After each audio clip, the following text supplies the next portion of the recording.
छत्तीसगढ़ के वज़राला भूपेश बघेल ने न्यूज़ 18 से खास बातचीत की। उन्होंने आसाम में असेंबली इंतखाबात समेत किसानों के मसाइल पर भी इजहार ख्याल किया। मुख्यमंत्री भूपेश बघेल मेरे साथ हैं। सर, असम चुनाव गए, आप प्रभारी हैं, क्या स्थिति है? जबकि अमित शाह तो दूसरा दावा कर रहे हैं।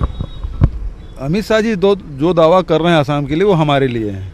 100+ हमारे आएंगे, जोड़ के महागठबंधन के वहाँ आएंगे। सर, रमन सिंह भी गए थे वहाँ पे, मुख्यमंत्री, पूर्व मुख्यमंत्री छत्तीसगढ़। वो दावा करते हैं कि छत्तीसगढ़ का जो मॉडल का दावा आप कर रहे हैं वो कांग्रेस का दोहरा चरित्र है। छत्तीसगढ़ में ऐसा कोई मॉडल नहीं है जिसको असम में लागू किया जाए। वो आपके ऊपर दोहरे चरित्र का आरोप लगा रहे हैं। आसाम की जनता जानते हैं और छत्तीसगढ़ के बहुत सारे लोग, हजारों लाखों लोग वहाँ रह रहे हैं, उनको पता है। रमन सिंह को वैसी छत्तीसगढ़ की जनता ने नकार दिया है। सर, आज किसानों का आंदोलन को 4 महीने हो गए और आज भारत बंद है। सरकार उनकी नहीं सुन रही। पहले भी काफ़ी उन्होंने आंदोलन किए, 26 जनवरी को ट्रैक्टर रैली निकाली। लगता है कि आज भारत बंद का कुछ केंद्र सरकार पर असर पड़ेगा? सरकार को झुकना ही पड़ेगा। किसान 4 महीने से आंदोलन कर रहे हैं, उसका हमारा पूरा समर्थन है।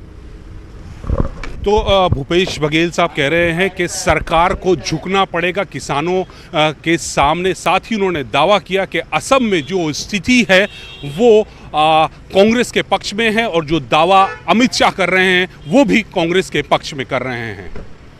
कैमरामैन प्रकाश के साथ नई दिल्ली से अशरफ काज़मी, न्यूज़ 18।